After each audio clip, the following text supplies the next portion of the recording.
kind of got some stuff that we'll talk about the Obama stuff. Oh He's not. yeah, I would love. Yeah. And That- Tulsi Gabbard in Russia. I wanted to talk to you about that too. yeah. This is all connected. It's all Ah, interconnected. this is great, man. Let's connect this and do it. I literally just got off. We were doing one, and from somebody in California. I forgot the name of the live feed. We just got off talking about this Yeah. breaking news. So, folks, Lev and I are masochists. I just got done speaking to an hour with Sam Goldman of Refuse Fascism. I close it. I watch the news. I'm like, excuse me? See the breaking news. And the breaking news, the Wall Street Journal report is that the Pam Bondi, the Attorney General, a couple of months ago, alerted Donald Trump that his name was in the Epstein files, according to three people with knowledge of the exchange. The disclosure came, this according to the New York Times, as part of a broader briefing on the re-examination of the case by FBI agents and prosecutors. It was made by Miss Bondi during a meeting that also included the Deputy Attorney General, Todd Blanch, whom we talked about just yesterday, Lev, and covered a variety of topics. Ms. Bondi frequently meets with Mr. Trump to brief him on various matters. Ms. Bondi and Ms. Blanch informed the president that his name, as well as those of other high-profile figures, came up in their re-examination of documents connected to the case that had not previously been made public. Trump, a friend of the disgraced financier until they had what Trump described as a falling out in the 2000s, has already appeared in documents related to the investigation. Appearing at the White House in February, Ms. Bondi distributed a series of binders, you all remember that, about the Epstein files with the phone numbers of the president's former wife and his daughter in them. As part of our routine briefing, we made the president aware of the findings. Quote, Ms. Bondi and Mr. Blanch wrote in a statement in response to questions about the briefing. Nothing in the files warranted further investigation of the prosecution. Stephen Chung, the White House comms director, would not address questions about the briefing, but called any suggestion that Mr. Trump was engaged in wrongdoing related to Epstein, quote, fake news, and said Mr. Trump ejected Epstein from his club Mar-a-Lago for, quote, being a creep. Department officials have regularly informed some White House officials about developments in the inquiry. Some communications are permissible under the law. The conversation was reported earlier by the Wall Street Journal. One person close to Trump, who spoke only on the condition of anonymity, said the White House officials were not concerned about the latest disclosures, given that Mr. Trump's name appeared in the first round of information that Ms. Bondi released. And with that, I have Lev Parnas, who has been writing subtext on this, who has said, wait for it, this is a big cover-up, who has said, just watch Todd Blanch being a hitman for Donald Trump, trying to silence Ghislaine Maxwell. We just talked about it. And lo and behold, and even Elon Musk, piece of shit, he was right on this. Elon Musk, I hate giving him credit. He was right on this. He tweeted this. Lev, with all that, we have a lot to talk about today. Lev is going to talk about this Obama hunt. He's going to talk about Russia. He has some juicy information. But first, with that, I think this is a huge cover-up. If the Wall Street Journal is correct, they've been lying to the American public for the last couple of months. Lev. Well, I'm curious. The source, the Wall Street Journal, is talking about it. Am I the source? Are they watching my Substack? Maybe that's the source, or maybe their source is my source. Because this is what I've been saying since July 7th, 8th, and 9th. If you guys go back to read my Substack, I said that Trump was told about basically what's in there, and he's in there. But not only him, what the Wall Street Journal is now also talking about. Who else is he covering up for? And that's what I'm trying. Because I mean, you spoke about it, and I said, we know Trump is a predator. We know how bad. I mean, I don't need to go see an actual video of him doing some nasty, things to validate who Donald Trump is. But I definitely want to know who else is on that list and who they're covering up besides Donald Trump, which is, I think, extremely also important in this whole mixture of things.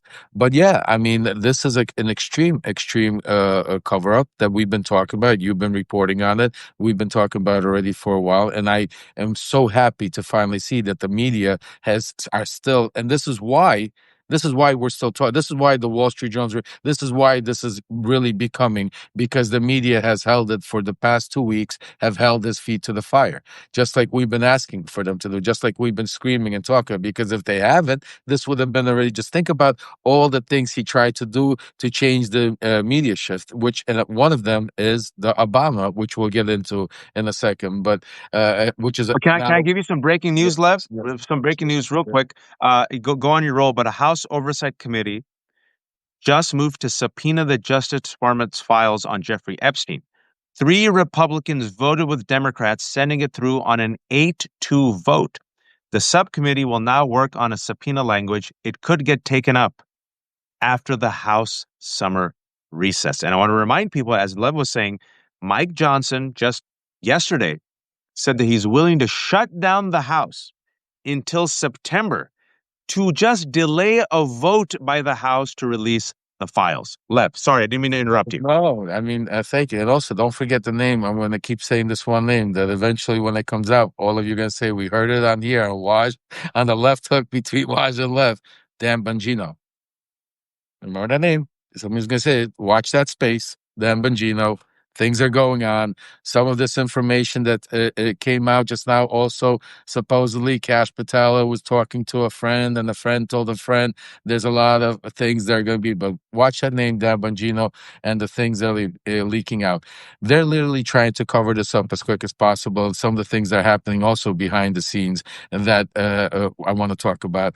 Besides this breaking news that you just said, there was also some other breaking news earlier that the Oversight Committee, the House Oversight Committee, is subpoenaed Maxwell to testify, I think, either in August or October. They want to subpoena her to testify. Now, this is very important because you would think this is good news, but this is really bad news because what I right away realized, because who runs the Oversight Committee? James Comer. James Comer would never, ever do anything possible or bring out to her Donald Trump or to expose anybody. He's the guy, remember, running the Autopan, the Biden impeachment. I mean, he's all in. So for him to subpoena Maxwell right after Todd Blanch says he's going to go visit Maxwell, guess what Maxwell's attorney responded saying? I gotta read this to you. I'm sorry, because I took a picture of it. One second. Don't say sorry. Give me the goods. Yeah, hold on a second. So Maxwell's attorney responded to this conversation of subpoena going back and forth. He says, so after the House Oversight Chair James Comer subpoenaed Maxwell, her attorney David Oscar Marcus says that as for the congressional subpoena, Mrs. Maxwell is taking this one step at a time. She first looks forward to her meeting with the Department of Justice, and that discussion will help her inform how she proceeds further with, with I mean, look, you can't make this shit up. I mean, like, they're in open sight, everything we've been talking, they're like now negotiating Maxwell's pardon.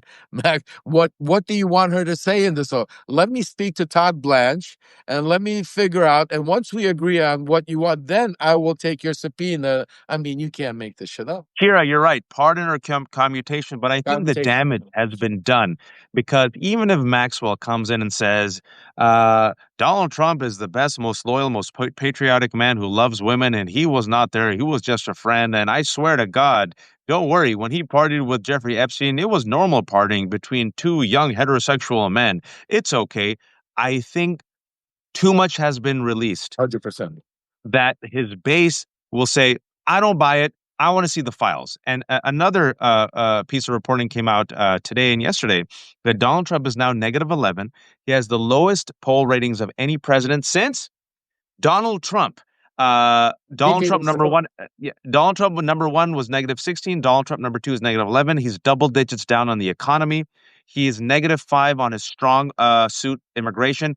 He is -35 on the Epstein files. All right. And you said Dan Bongino. So here's another piece from the here's another section from the Wall Street Journal piece. Bongino has told colleagues that his association with the administration's decision to keep the files private has eroded his credibility among the base of support that fueled his rise as a successful podcaster and media personality on the right. According to a senior administration official, Bongino did not respond to requests for comment. The world's smallest violin. All right, tell me more about Bongino, because you and I predicted this. I think we spoke a week ago. We said what they love more than anything is money. They radicalized their base on the conspiracy theory. Their base now needs red meat, and their base is now turning on them. And Bongino and Kash Patel radicalized their base, and now against the deep state, and now they're part of the deep state. So Bongino realizes, oh shit, if I lose my cred with my own base, I'm nothing. This guy might flip. Let's just entertain this, Lev. You know MAGA. Well, let me put it to you this way: it's not. I mean, let me tell you the status that from what my source. I mean, him and Trump have no relationship right now. Right now, Mm. this is already tight.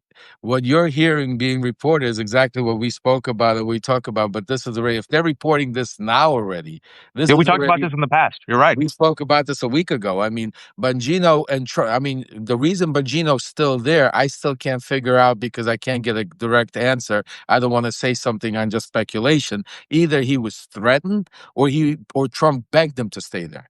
One of those Mm. reasons. John Bongino is not there because Bongino would rather be right now on his podcast, ripping this whole shit apart. That's what Bongino wants to do because Bongino now knows who's on the list.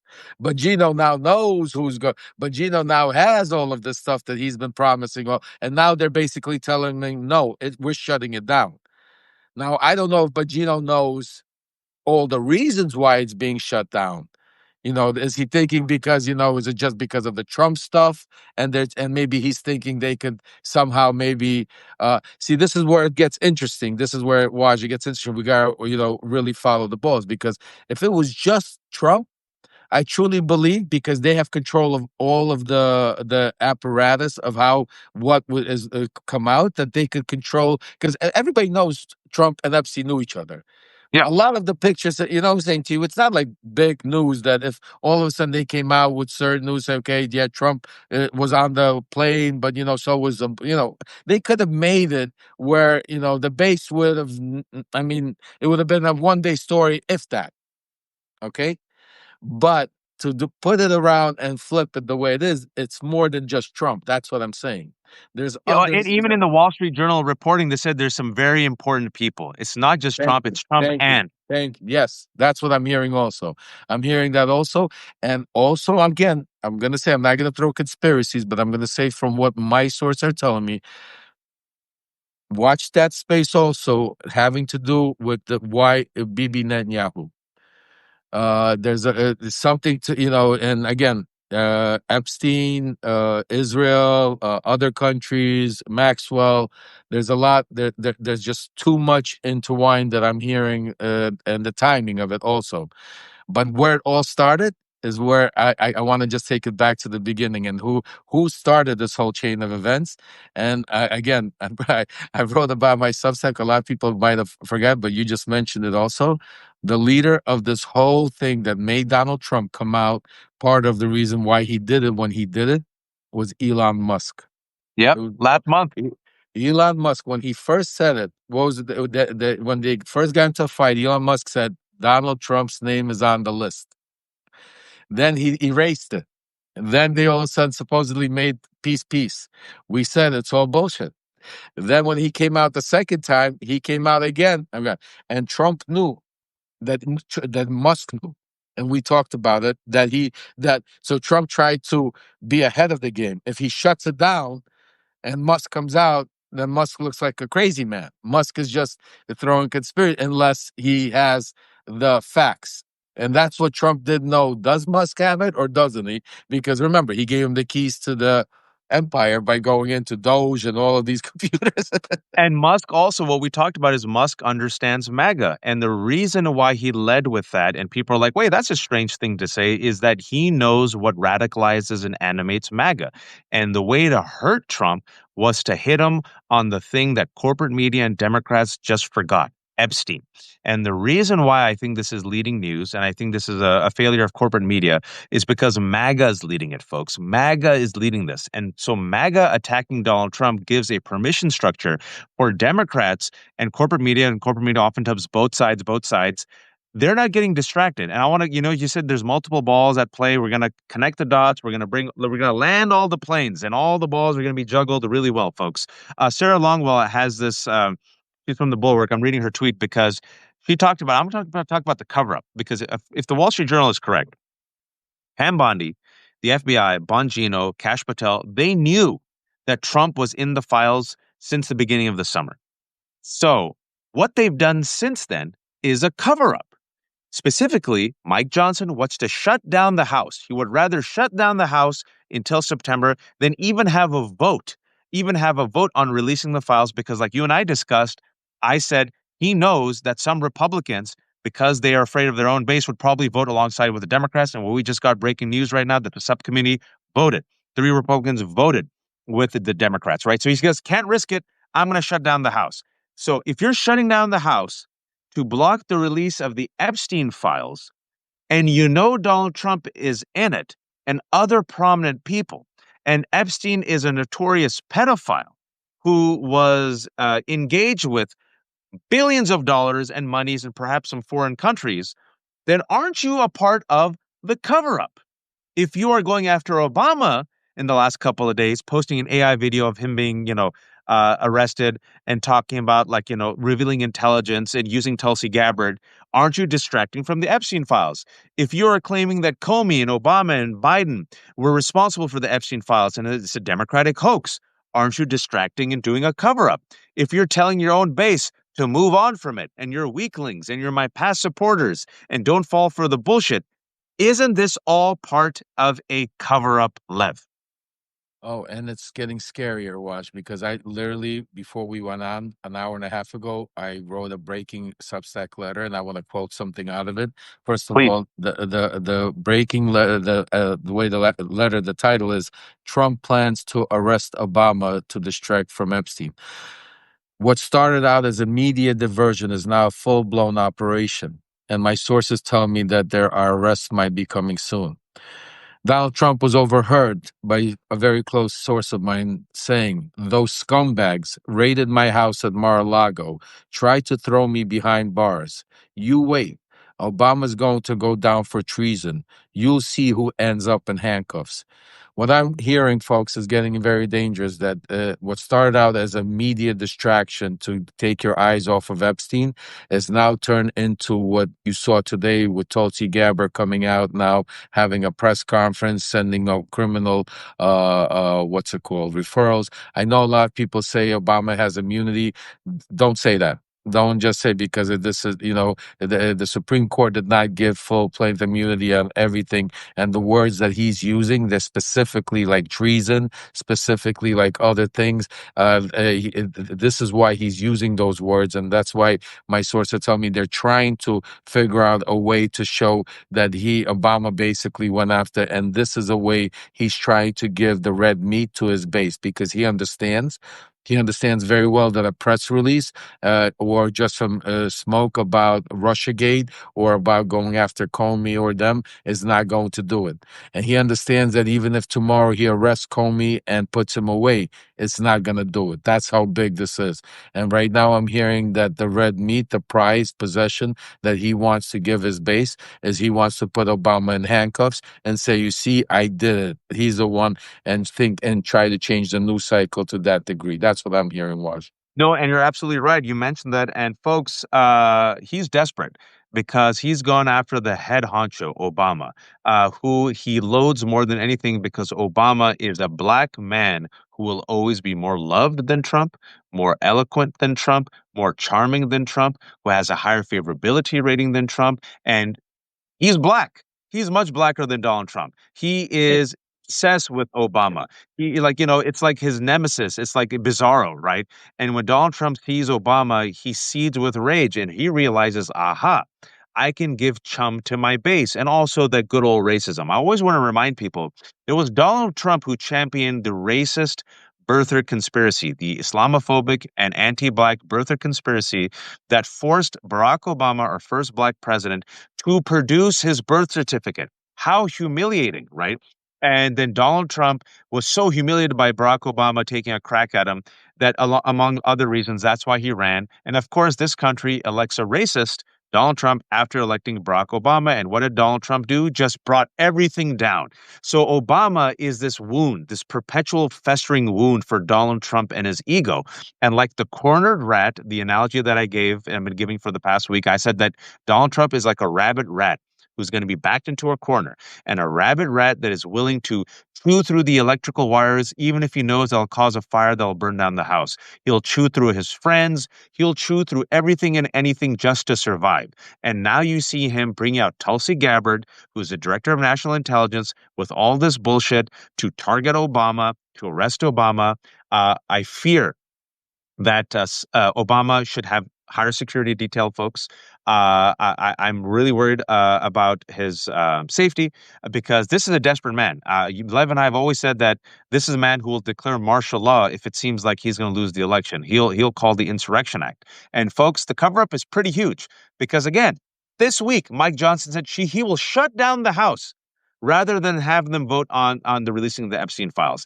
They trot out Tulsi Gabbard, who is making very dangerous accusations and allegations against President Obama, right? This is all a hoax now, a Democratic hoax, which is all bullshit because we know that Dan Bongino and Pam Bondi and freaking Kash Patel and Republicans are the ones who promoted the freaking QAnon conspiracy theory. They said Donald Trump is the one to clean the deep state, and he is nervous as F. And I want to connect the dots for you because I think there's another interesting party in here. And I really want to keep my eyes on this. I'm going to quote you something, Lev, and then you tell me who wrote it. Director of National Intelligence, Tulsi Gabbard, like much of official Washington, has recently focused on what she describes as a sordid and far-reaching scandal and cover-up reaching the highest levels. She has described how a cabal of some of the world's most powerful engaged in shocking criminal conspiracy and then deceived their fellow Americans in an effort to cover the tracks. No, she's not talking about Jeffrey Epstein, the convicted sex trafficker whose connections to global elites have gripped much of the country 6 years after his death. Instead, Gabbard's supposed bombshell centers on, of all things, the 2016 election. Here is an effort to rewrite history, overturning established facts with conspiratorial fiction, while also directing focus away from the current scandal engulfing her administration and in particular her boss and political benefactor, President Trump. It's a history that I know well as a CIA officer who was serving in a senior role on President Obama's National Security Council at the time. I ask you, where was this published, Lev? Wow. This had to have been published earlier because wasn't Today at 3 p.m. this Want to one take a sent guess? to Olivia Troy? No. Ned Price published this on Fox News. Fox News. Rupert Murdoch owns Fox News. Wall Rupert Street Murdoch is Journal in just on all of this. He's on. Look at Wall Street Journal. Rupert Murdoch is getting it from Maxwell, from Bongino, because that's why it's only going through right the sources. This is what this is. I'm glad you said that because if this was coming out from like the New York Times or it was coming from the Washington Post, you'd be saying, who are the sources? But these are Republican. These are MAGA sources that are going straight to Fox, Wall Street Journal, because this is connected to Rupert Murdoch. That's insane. That's today at 3 p.m. And today, Wall Street Journal owned by Rupert Murdoch. But you know what who else she's helping and covering up for that the media doesn't talk about? By doing this, by going after this 2016 election, and if you saw her press conference, who did she clear basically more than anybody? Russia. Russia. Thank you. Thank you. Russia. This is their girl. They said it. She's our girl at the DNI. She basically is walking in there. They're trying to rewrite history by saying, and this is dangerous. This is really, really dangerous because I know we're sitting here, folks, talking about, but I don't be surprised if you're going to wake up one day, breaking news, all of a sudden that Obama, Comey, Brennan, all these people, all of a sudden, arrested, all of a sudden, and there's a scandal. Don't be surprised. From what I heard, the way he's pissed off, the way he says they could come into Mar-a-Lago the way they did, there's nothing stopping him. So, they're trying to rewrite history. They're trying to say that it wasn't the Russians that interfered in our elections, that it was the Democrats. It was the deep state. It was the And it's going to be Obamas. really It was the interesting, Clinton. And the crazy part, for they Marco. interfered, but they didn't win. They interfered. They still- What about Marco, little Marco? I'm really curious if little Marco, has some comments on the bipartisan Senate Intelligence Committee that released the information that said that Russia did interfere in the election, and he was the co-chair of that report. What do you think he's going to say, little Marco? He's not gonna say nothing. That's why you look. Look, do you hear anything from JD Vance? Do you hear anything from Little Marco? Do you hear anything? It's quiet. Crickets. They're all waiting. Let it blow over. Pete Hegseth. Where's the crew? Where's the where's everybody's quiet because it's like it's like a choreographed show because it's Tulsi Gabbard's time to shine. Everybody got to take a step back. Tulsi's coming in, and Tulsi's going to take over, and she's going to now give enough blow to turn the whole thing around. Then all of a sudden, you're going to see Kash Patel come into the mix of it. Then Pam Bondi, because he said, I mean, Trump says it. People just got to listen. He says it in his Truth Social. He said, listen, leave Pam Bondi alone. I need her right now for my election reform. Guys, she's rewriting the DOJ rules of who I could go after, how I could make sure I stay in power forever. Leave her So, alone. I mean, I agree with you, Lev. Last week, I said someone has to be sacrificed. And will it be Bongino, Kash Patel, and Pam Bondi? And everyone said Pam Bondi. And the reason why I went with Bongino or Kash Patel instead of Bondi is because I believe he trusts Bondi. He has a relationship with Bondi. He thinks she's competent, and she will be his fixer. She will be his Luca Brasi. I believe Bongino might be the guy who sacrifices himself to ingratiate himself with the base that is now turning on him. And as such, Bongino might be the guy who leaks, Lev. Kash Patel, I think, is too tied to Donald Trump, and plus he's a brown man, so he has nowhere to run. Sorry, Kash. That's the bed that you made. You got to lie in it now. You got to lie in it with MAGA, the people who hate you because you're a brown-skinned man just like me. With Bongino, though, I think with Bongino, it's like, oh, shit, the ship is sinking. And Pam Bondi, I think he realizes is his yes woman, his hit woman that he can rely upon to do it. So some head has got to roll. Whose head is it going to be, Lev? Well, right now he's not going to roll here because he's scared. Right now, this is. But you know who's going to be another interesting joker in this whole thing in a few days? Todd Blanch. Oh, yeah, Because Todd Blanch, who was Associate Attorney General, sent to talk to Maxwell.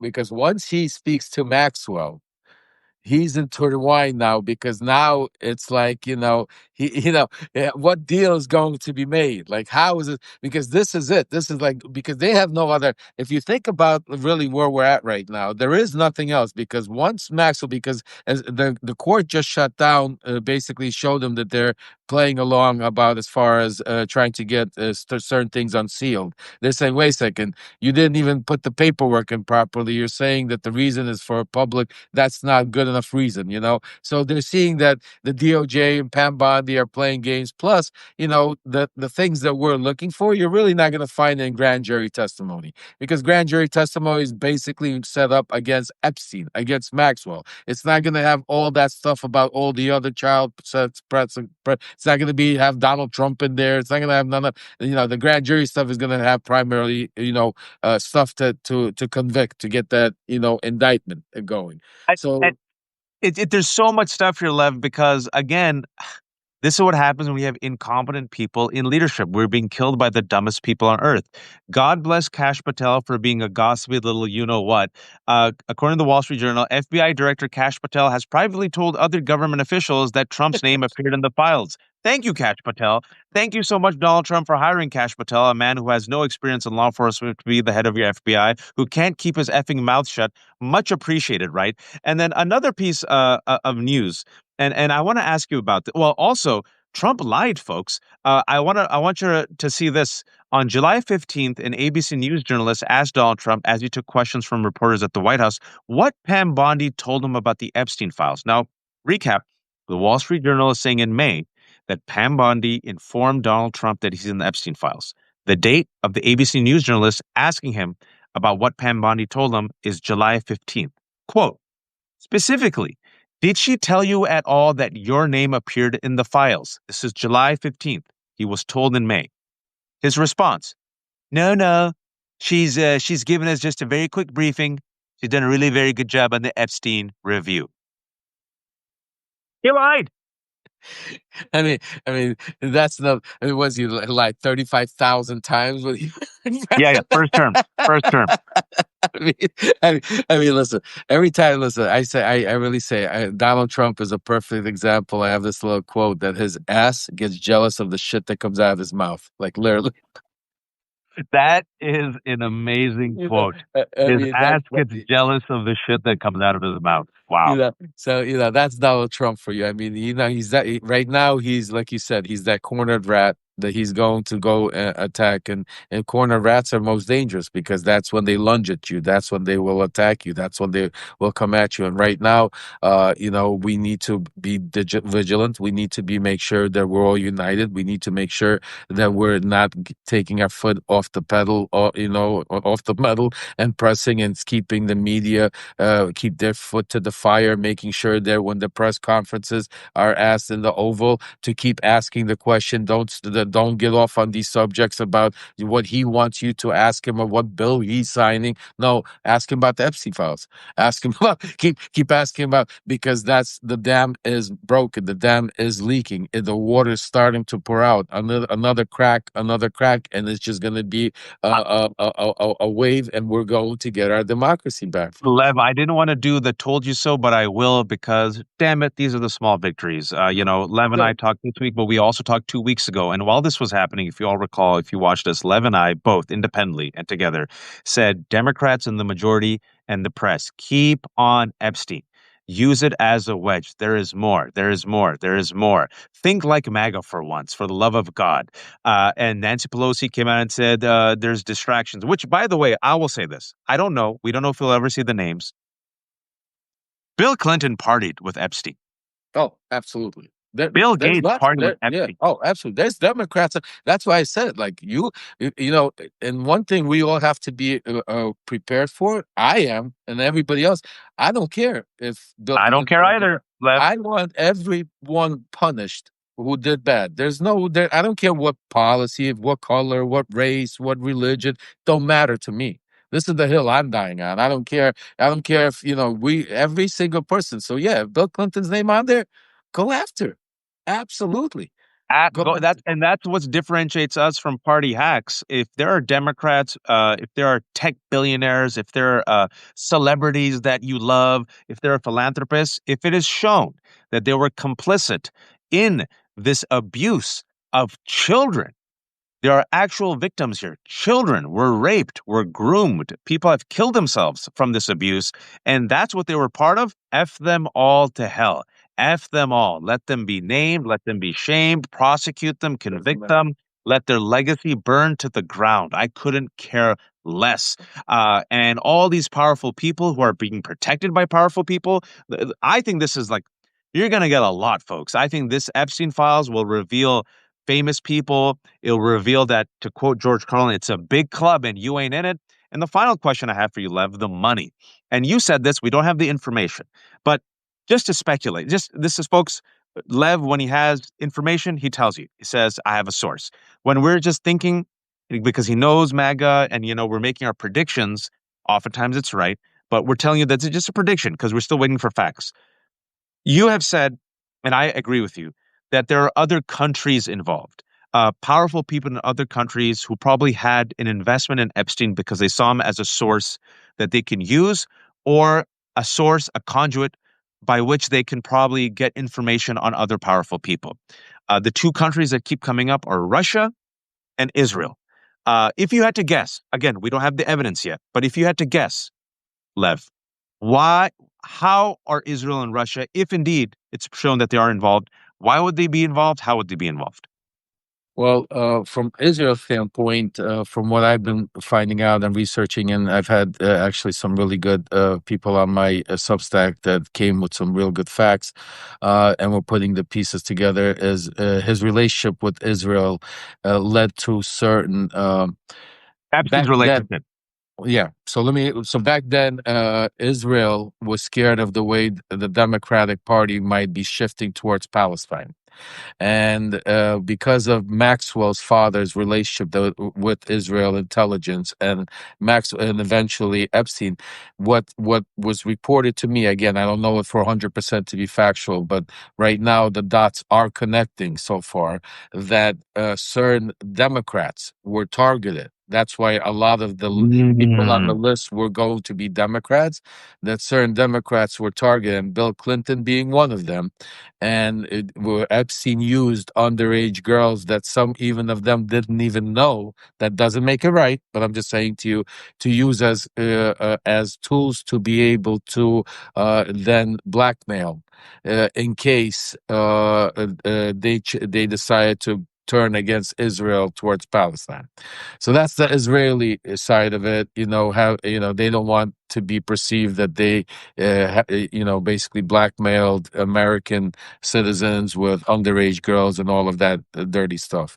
Russia is a lot more interesting, because what we're starting to find out, and because I'm not an Epstein historian, I don't consider myself as Epstein expert.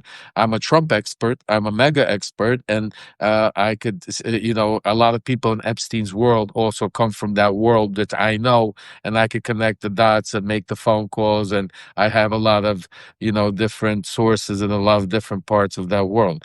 So when it comes to Russia and what I'm finding out, and if you take a look at some of Michael Wolff's interviews that he's done with Epstein, we concentrate mostly on the ones that have to do with the, underage girls and all that nasty stuff. But I found an interesting one, which I played on one of my shows and put on my Substack, is where Epstein himself is talking. You hear it in his own words. In 2017, he's explaining to Michael Wolff about his conversations with Donald Trump, about how Trump talks about Steve Bannon, about Kellyanne Conway, how Trump calls Carl Icahn, and you hear this conversation. This is 2017 now, and this is talking about stuff that now we could see everything Epstein's talking about, what Trump's telling him actually happened. So Yeah. this is a conversation, and at the same time, we're seeing leaks right now. Again, where those leaks are coming from, I think it might be Bongino from the Wall Street Journal, also talking about how Epstein's money transfers in the from 2016 to 2019, over $1.5 billion. That Yep. is, there. But out of the billion and a half a billion was directly with Russia. So, and this is while Trump was in office, while Trump had a close enough relationship with Epstein that in 2017, he confided in him on stuff, how he was dealing with Bannon and Kellyanne Conway and George Conway and Right. Carl Icahn and stuff like that. So that's why, just knowing Donald Trump, knowing the people, the players inside. And like I say always, if I was on the jury and with all the information I have, I would vote to convict, because I don't need to see the rain actually to know that it's raining outside, from all the circumstantial evidence that I have of all of the stuff going on when it comes to this whole fiasco. Lev, thank you for joining me. Folks who joined us, 1,500 folks, we'll have this up in an hour. So a lot of people said talk to Zev. I don't know him. So if anyone could connect me with Zev, I'd love to talk to him about this. I'll connect you with Zev. Zev Oh, has, Zev, great. yeah, I'll connect you. I'll ask And, Lev, and then watch, tomorrow. also, Yeah. I think if you can, we should do definitely me, you, and if you, Mary Trump. Me and Mary have a lot. I think if you connect, we do a show, me, you, and Mary on her uncle, I think we could do a real. Oh, let's do it. I'll ask Mary. I'll ask Mary tonight. Yeah. And I'll speak I'll to ask Mary Zev, tonight. You ask Zev, and then tomorrow at 1 p.m., folks, I have an Epstein expert, investigative journalist Vicky Ward, who tried to break the story for years, and she pitched the story to Vanity Fair, and then Epstein and powerful people pressured Vanity Fair, and they killed the story. So Vicky's going to be with us at 1 p.m. Perfect timing. I would love to get her thoughts on all this. This has been Lev's Substack, Lev Remembers, and The Left Hook. Folks, there's no paywall. Everything's for free. Please become a subscriber. But if you have a few bucks, please become a paid subscriber. We're independent. We don't bend the knee to anyone. Thanks to Lev for being a masochist. I usually text him at the last second. I'm like, Lev, did you see the Wall Street Journal thing? He goes, oh. I'm like, when do you want to do it? I'm like, now. He goes, great. So thanks all for joining, and go read Lev's articles. I'm going to, once I do the write-up, I will link to it. It's fantastic pieces. He's been on it, folks. His sources have been pretty bang on, and he knows MAGA and he knows Donald Trump, and he agrees with my assessment. Donald Trump is a rabid rat, and folks, that Wall Street Journal article shows that Donald Trump has been lying about this, and that there has been a Trump administration cover-up since May. And I want to remind you all again, Mike Johnson is in on it as well because he's willing to shut down the House until September. So it's our job to keep up the pressure. It's not going to be an uppercut, but this is a major, major weakness in MAGA. And to quote Ken Watanabe's character from Godzilla, let them fight. Our job is to widen the cracks. Lev, I'll talk to you soon, buddy. Thank you all. Wise, love you, brother. Thank you so much. Quickly, send my love to Vicky. And just quick little funny antidote. Vicky also broke the story at CNN when she was for CNN about my relationship with Devin Nunes. Devin Nunes ended up suing me, Vicky, and CNN for $300 million, and we kicked his ass. So say hi to Vicky. Oh, I'll tell her tomorrow. Okay, fantastic. Everyone, be kind, be empathetic, and please, oh, please don't be a fascist. Take care. Okay.